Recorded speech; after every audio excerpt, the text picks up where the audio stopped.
everybody, it's Maria. Welcome back to the channel. How's it going? We are continuing the King Biscuit Theater performance of Phil Collins with the legendary, probably the song that will probably get him into the Hall of Fame eventually as a solo artist, In the Air Tonight, which is track number 1 on the original Face Value, and it is on the remastered as well. Man, okay, two things I want to discuss about this song. I'll discuss it again when I go to do the reviews. But I'm going to mention two things. Number one, I think forgive me if I'm wrong, I think his name is Art Erdogan. He was one of the big kahunas at Atlantic Records, I believe. Atlantic or Virgin Records, because Phil is signed under both of those. I forget which one. My brain is having a brain fart. Anywho, he listened to the song originally when it was just in a demo stage. He's like, oh yeah, you should put this song. This song is like when he would say to other artists, oh, you want to know what I'm shooting for as far as the record label, whatever, listen to this. He would put on In the Air Tonight. And one thing he mentioned about In the Air Tonight that Phil should do was add more drums to the song, as opposed to just leaving them for the do-do-do-do-do-do-do-da-da at the end, or the drum solo toward the end. So what they did, they released another version of the song. I think it was the 88. It's called the 88 remix. I don't remember where I found it. I think it's on the Other Sides album, if I'm not mistaken. That is just a digital album. It has some of the B-sides and demos that he had not quite released. There was a remix side and there was other sides. The remix sides are basically remixed versions of his songs. The Other Sides album was, of course, the B-sides and other stuff that he didn't quite get to release on the remasters. And In the Air Tonight 88 remix was one of them, and it had a drum machine playing out throughout the song. I prefer that version better than the one that's on the Face Value album, but that's just my opinion. And one thing I want to clear out right now is, to those of you that think you know what In the Air Tonight is about, to you I say, Narf! And why do I say Narf, you may ask? I'm going to pretend you asked me. The reason why I say that is, of course, everybody has their own perception of the song, and that's okay. But according to Phil, you don't know what it's about, because I don't know what it's about. The lyrics came out spontaneously when he was making the demo. He was writing the song and making the music, and then he goes, or I can feel it coming in the air. Out of all the anger and rage and hurt he was feeling, basically the demo became his master when it comes to the song itself. So he didn't have to redo it again. I think that it was done throughout all of Face Value, if I'm not mistaken, because he was just in such pain and such hurt from his first divorce. So that was just spontaneous lyrics. I wish my lyrics came out spontaneously. You hear me? Y'all hear me? I wish my lyrics came out as spontaneously as In the Air Tonight did. I listened back to a lot of his demos. He released a lot of the demo versions of these songs over the course of this remaster, reissue deal that he was doing, and it's crazy how the demos almost sound verbatim like the songs that we know, and it's just insanity. And y'all know what I mean. It's like he barely had to do anything. He just wrote some lyrics around wrote some lyrics around the demo, and boom, boom, just done. And I'm like, This is 1981, and he's just now starting out as a solo artist. Yes, I know he had the experience with Brand X. Yes, I know he had the experience with Genesis. But my God, I wish my lyrics came out just so instantaneously as his. Man, Phil, can you please give me some tips if you watch this? Alright. I'll stop talking and now I'll start singing. Here's In the Air Tonight, the song that started it all. Here we go.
Excuse me.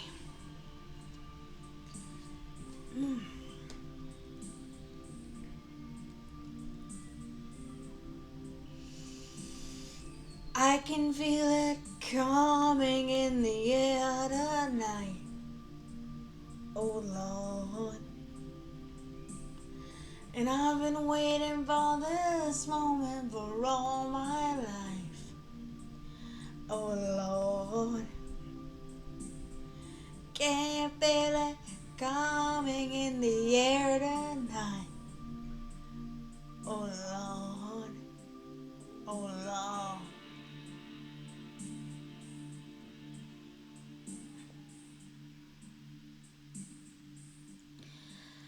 Whether you told me you were drowning, I would not lend a hand.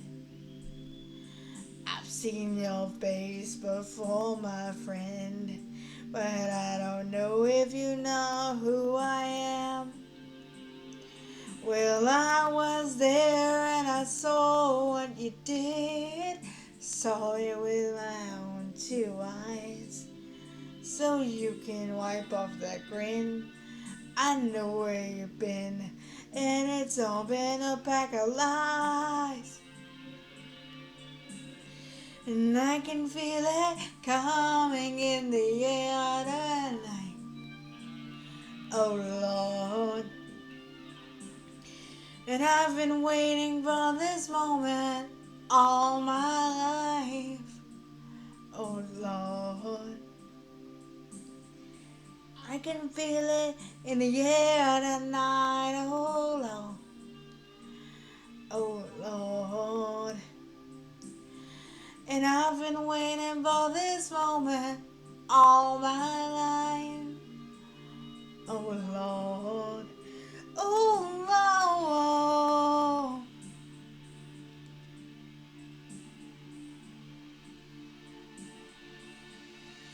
Well, I remember, don't worry. How could I ever forget? It's the first time, the last time that we ever met. But I know the reason why you keep your silence up. No, you don't fool me. See, the hurt doesn't show, but the pain still grows. Some stranger to you and me. I can feel it coming in the air tonight. Oh Lord. I've been waiting for this moment all my life. Oh Lord. I can feel it coming in the air tonight. Oh Lord. I've been waiting for this moment all my life. Oh Lord, I can feel it in the air tonight. Oh Lord, oh Lord, oh Lord, oh Lord. I've been waiting for this moment. Whoa, my life. I can feel it in the air tonight. I can feel it in the air tonight. I can feel it in the air tonight. I feel it in the air tonight. I think he lost his voice a little. Yep, right there.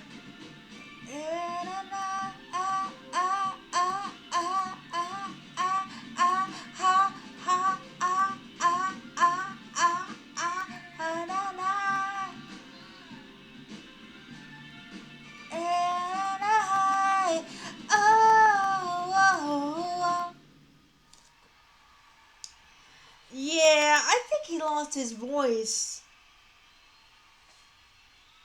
a little bit to where he couldn't quite belt out what he does like he did it in Perkins Palace, which is not a bad thing. If you tour as much as Phil or Evanescence or anybody for that matter, you start to lose your voice. Hell, you've seen me lose my voice a few times as we've been on this channel, so it is not a bad thing. Y'all leave Phil alone. You know, stuff happens. But there was something I forgot to mention in the I Don't Care Anymore video. If I didn't, here I am going to mention it now. I Don't Care Anymore was used in GTA 5, while In the Air Tonight was used in GTA Vice City. I thought that was cool, and from what I understand, Phil has his own mission. Like, you as the player have to take Phil Collins to his concert, but here's the problem: people are like going after him or attacking him, so it's your job to make sure Phil doesn't die and you make it to the concert. But even when you get him to said concert, there's still people trying to ruin the concert, trying to attack him, this, that, and the other thing. And so again, you as the player have to be hidden somewhere, and you have to protect Phil while he's doing this concert. And I'm like, oh my god. Um, it is one of my slightest regrets that I didn't get to do that, especially since I became a Phil Collins fan. But I've seen how hard it is to do online, and I can only imagine the hell. Especially on that generation of consoles. I'm talking about like PSP. Um, I don't even know what I'm talking about. I used to get it for PSP. I have a copy for PSP, but around that generation, the Xbox 360, PS3 maybe. You know what I mean? It's just I can only imagine. I'm gonna go watch that mission. Probably when I get done with this, just because I'm bored. But nevertheless, despite the um, I don't want to say vocal fuck up on his behalf because sometimes we all lose our voices, which is fine. Um, Despite that, I just want to remind y'all, I didn't watch or listen to any of this prior to doing this playlist, this setup, so I don't know how he sang it. I have an idea of how he sings it because he usually sings it practically the same way for like 40 years, but that doesn't mean I know how he sings it in every performance. So if I screwed it up a little bit, my bad. Stuff happens. I hope I got the right idea across. I hope I got my point across. Now I'm gonna shut up and I'm gonna go to the next video because this one is already 15 minutes. So see ya.